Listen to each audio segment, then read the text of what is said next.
Hello friends, yesterday we were studying one numerical of class 8 to 12. Another numerical. VCC is 12 volts, RL is 8 ohms, beta is 25. Zero signal collector current. Zero signal collector current. Zero signal means when AC is not applied. Zero signal means when AC is not applied. That means when AC is not applied, this current will be DC current. So zero signal collector current is DC current and it is denoted as ICQ, which is going to be as 100 milliampere into 0.1. And input signal results in base current of 5 milliampere peak. Input signal results in that means when sine wave is applied, it results in base current of, so this is AC base current.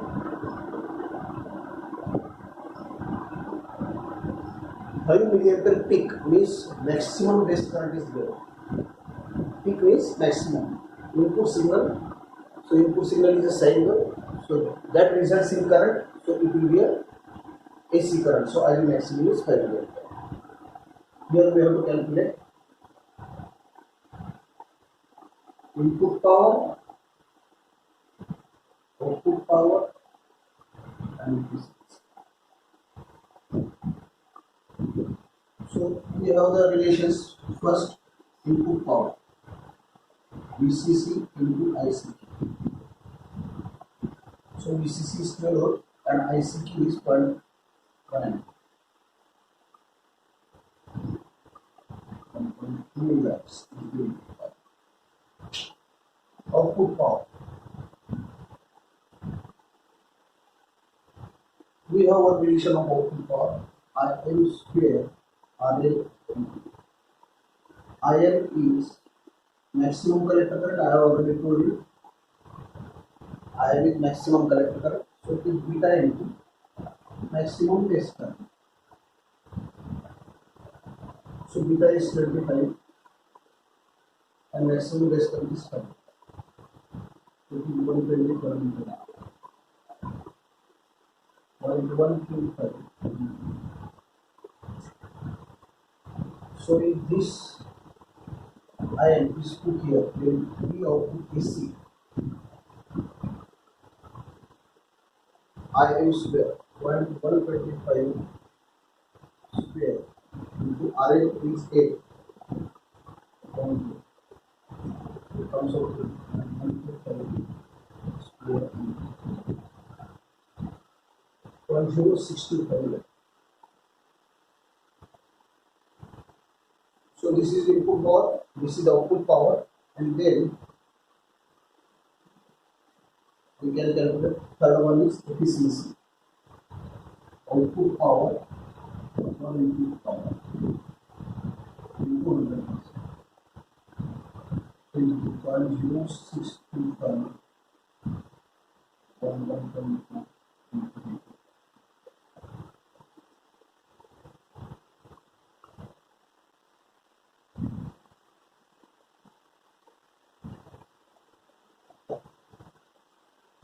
This is the answer. VCC is given, RL is given, zero signal collector current. Zero signal, that means when sine wave is not applied.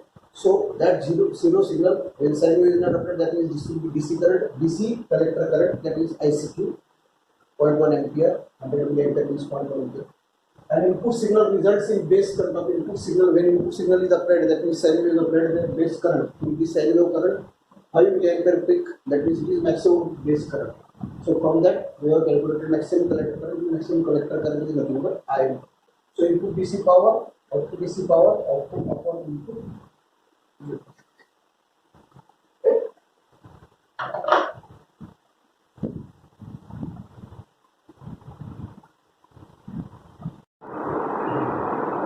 Next,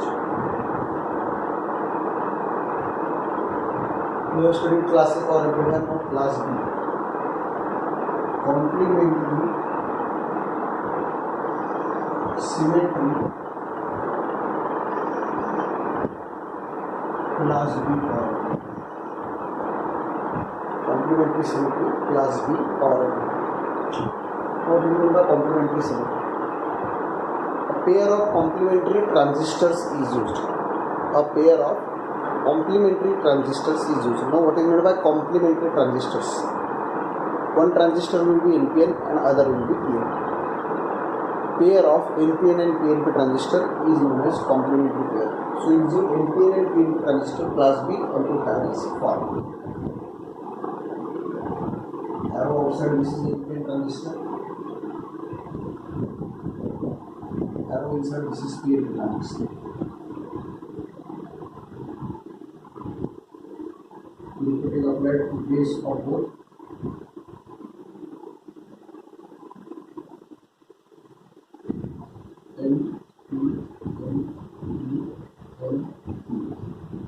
Collector, base, emitter, base, collector.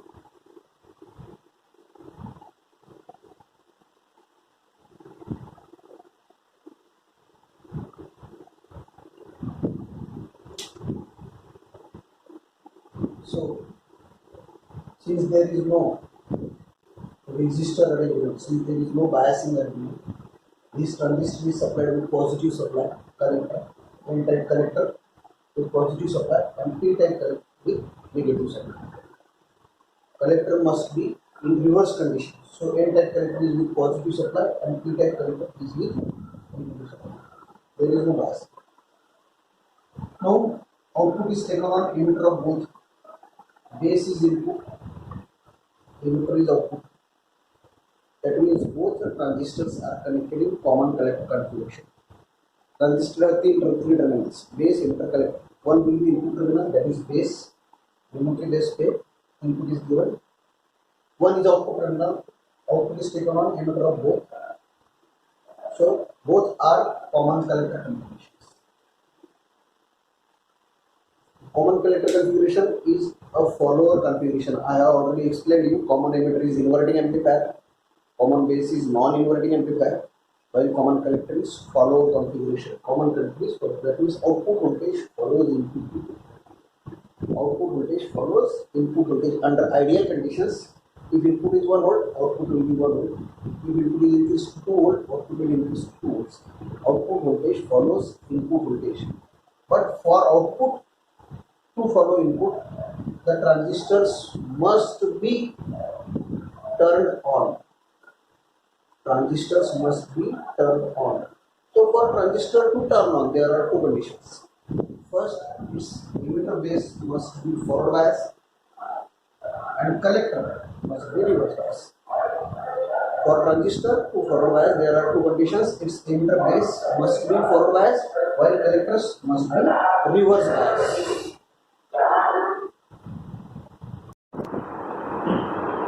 If the transistors are in forward configuration, output voltage will follow input voltage, for which transistor must be turned on, and for transistor to turn on, there are two conditions. Its base emitter must be forward bias and collector must be reverse bias. So N-type collector is reverse bias with positive supply, P-type collector is reverse bias with negative supply. But no resistive arrangement or voltage divider arrangement is connected at the input. So base emitter is not forward bias. In voltage divider arrangement, we know that V2 is VCC into R2 upon R1 plus R2. Voltage divider biasing method we have studied. V2 is VCC into R2 upon R1 plus R2. That voltage forward bias the transistor, but there are no resistors here. So base emitter junctions are not forward bias. So for base emitter junction to forward bias, we are applying sine wave here. So of that sine wave, suppose this is sine wave. Input.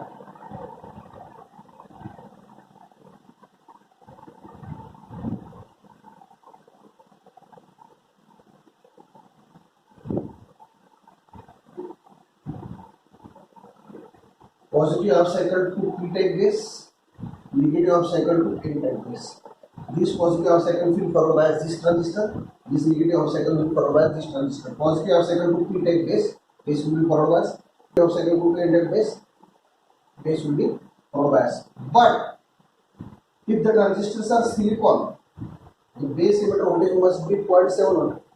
If the transistors are silicon, the base emitter voltage must be 0.7 volts, or if both are germanium, then it must be 0.3 volts. VBE must be 0.7 volt for silicon or 0.3 volt for germanium. So suppose this is VB. This is 5 volt. This is 5 volt. So suppose this is VB. And this is VB of negative of. So once the magnitude of input is VB, then only base emitter junction will be polarized. Up to VBE, the transistor will not turn on, and since the transistor is not turned on, it will not produce any output. Up to VBE negative half cycle, this transistor will not turn on and it will not produce output. But after VBE, this transistor is forward biased during positive half cycle. After VBE, this transistor will be forward biased during negative half cycle, and then after VBE,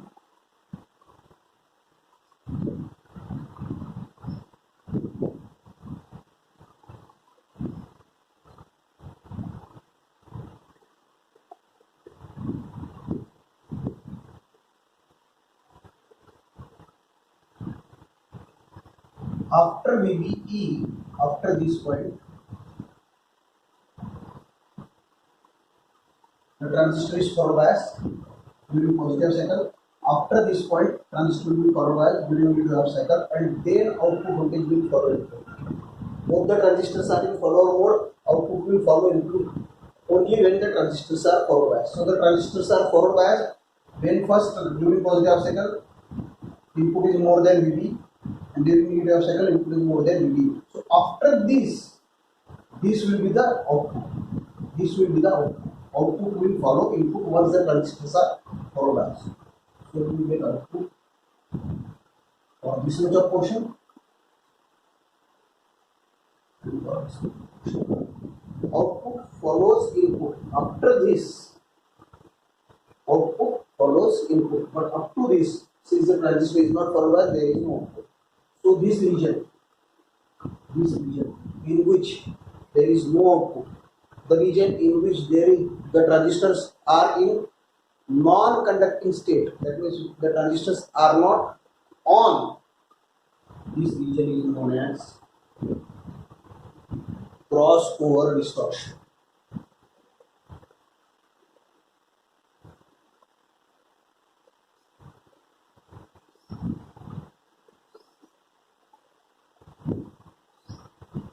So what is crossover distortion? The region in which there is no output, the region in which both the transistors are not turned on, the region in which both the transistors are in non-conducting state.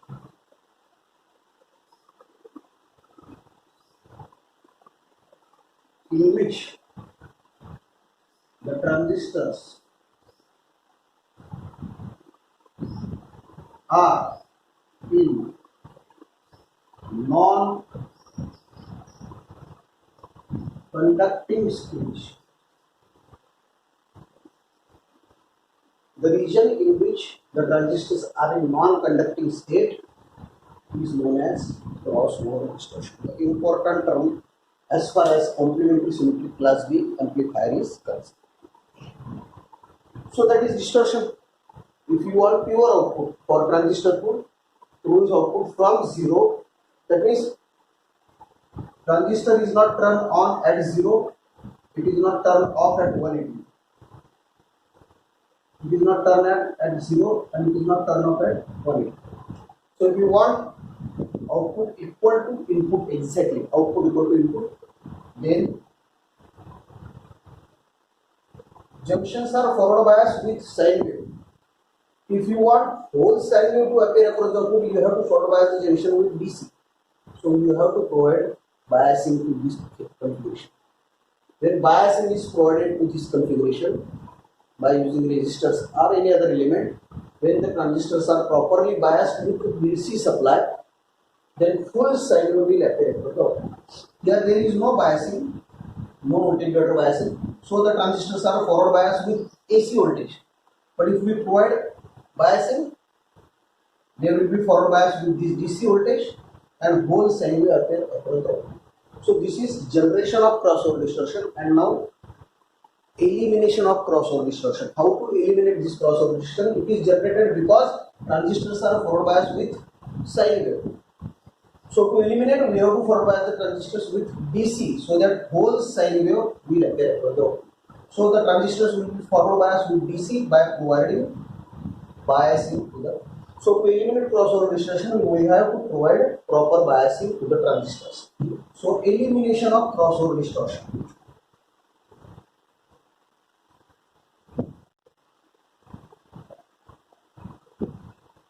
What is the solution? Provide proper bias.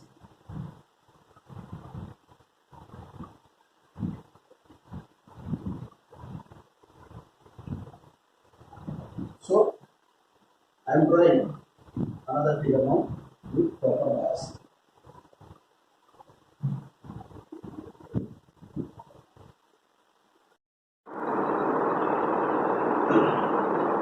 Now by providing biasing through R1, R2, D1, D2 using DC supply, the transistors are forward biased, emitter junctions are forward biased by using DC, and then whole sine wave will appear across the object.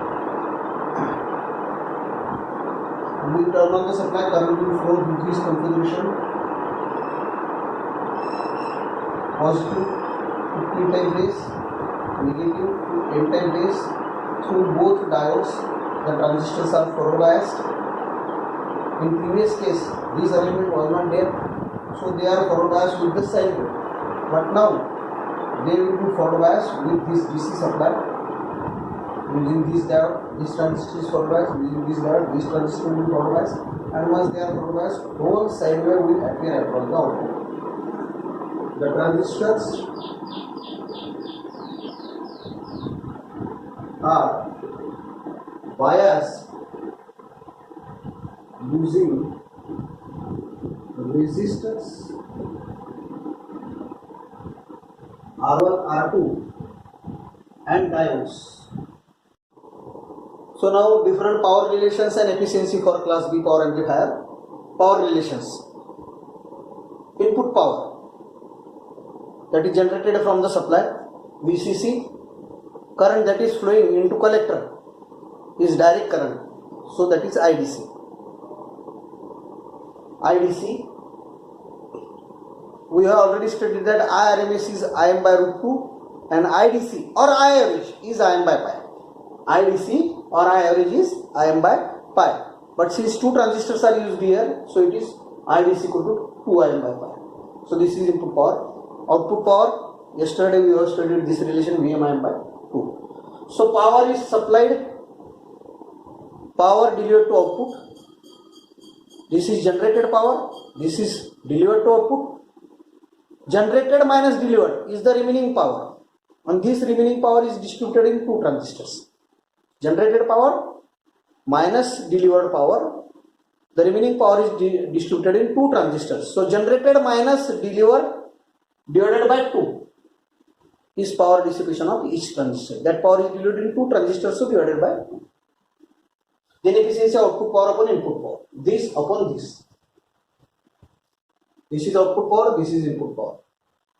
So for maximum efficiency, the condition is Vm equal to Vcc. So this will be cancelled. So maximum efficiency is pi by 4 into 100, 78.5%. So maximum efficiency of class B is 78.5%.